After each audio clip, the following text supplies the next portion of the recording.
सुप्रभात पिलामाने। आज आमे जो गल्प शुणा तार नाम है फूल अपेक्षा प्रिय माछर गंध।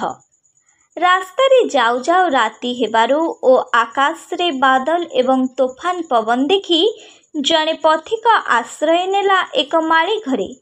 माली ताहाकू पुष्प गृहर बारंडारे बसाइला और यथायोग्य सत्कार कला, किंतु माछवालार आखि को कौनसी प्रकारे निद आसला नहीं। परे से बुझीगला जे पुष्प गृहरे रखा जाइथिबा नाना प्रकार प्रस्फुटित पुष्पर महक जोगु ताहाकू निद लागु नहीं। तेणु से माछ टोकाई रे पानी छिंची देई ताहाकू मुंड पाखरे रखिदेला एवं निश्चिंत होई सोईगला।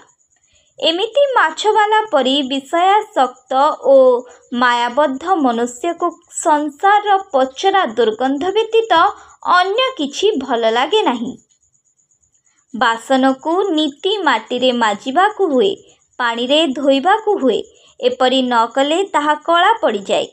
ठीक सेही परी वातावरण प्रभाव मन उपरे जमा होइथिबा मलिनतार पर्वत को हटाई देबा पाई नीति अभ्यास करिबा को हुए। धन्यवाद।